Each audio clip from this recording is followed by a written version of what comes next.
I'm here to tell you on this second law of success that enemies are worth having and friends are not that important.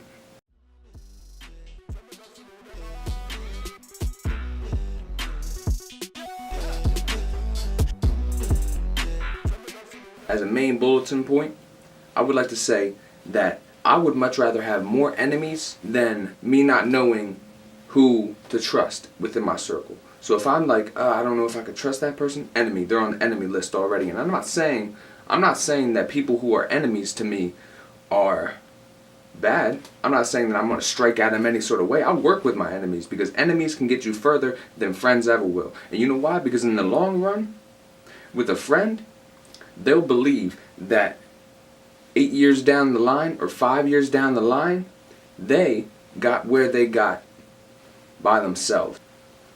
Whether you help them a lot or not, they'll think that they had a solo mission the whole time. So if anything collapses or goes whatever, they'll try to take whatever they can from you. So don't be in a position with that. Or if you do, the people that you can call friends, make sure that you are stable as yourself and you're not giving away too much. Because if they are even in your circle, you should be able to learn from them and have a tit for tat relationship that are getting you both to prosper. If you're just sitting around wasting your time all day, fine. I know I sometimes have little breaks too, but you got to have a mentality where those little breaks mean something to you. You have more to fear from your friends than you do your enemies. Because enemies can be anything. Enemies you can work with. You can gain a lot from your enemies. And when the day ends and the day settles, you both gain. Because you're trying to both gain, because you're not looking and saying, you know what, I might try to grab 20% for him too when I'm out here trying to grab my 40. See what I'm saying? So somebody can be your enemy and also be your friend.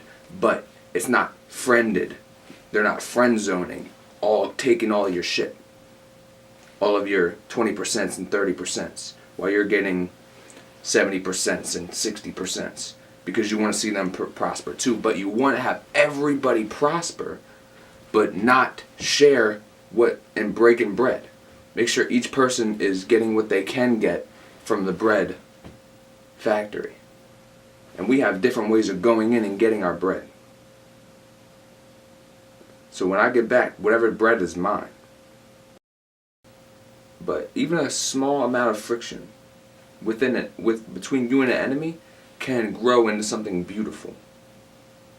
Can grow into something that will prosper for both of you. And that's what that's what I'm trying to instill in people, man. I got so much backlash from that type of thing because people didn't believe that when I brought to them the idea of beefing with them between me and him to make something beautiful happen for the both of us, they said that didn't make no sense.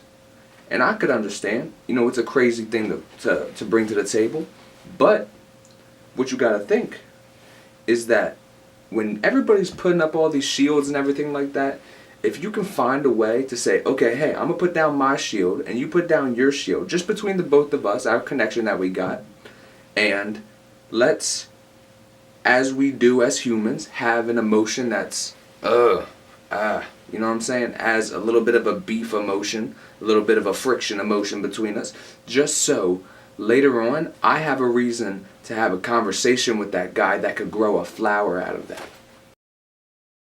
Because if I never had that little bit of beef friction, things that meant nothing to both of us and just prospered us both, then I would have had to been the nice card. I would have had to look like I'm just trying to get something from the dude. I would have had to, it's a new approach to making something beautiful happen between people who are all trying to prosper,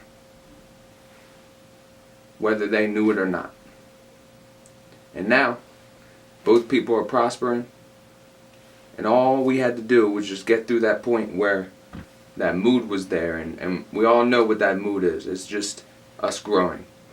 So why don't we go with the wind rather than against it? And let your enemies shine. But know what you're talking about when you say enemies. I'm talking about building a new framework. So be careful, man.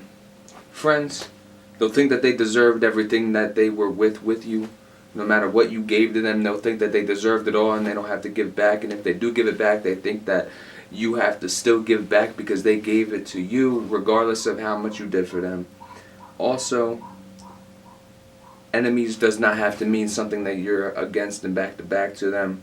Sometimes it's good to go back to back with a friend, but you have an enemy relationship. I'm talking about not taking things as black and white. It's not just an enemy. They're a friend too. Because you're all trying to prosper. Also, I got this brand new music video, Mr. Pressure Point. If you haven't gotten to check it out, link in the description to the video. Make sure you peep it, make sure you comment on it, let me know what you thought. Another video is coming soon.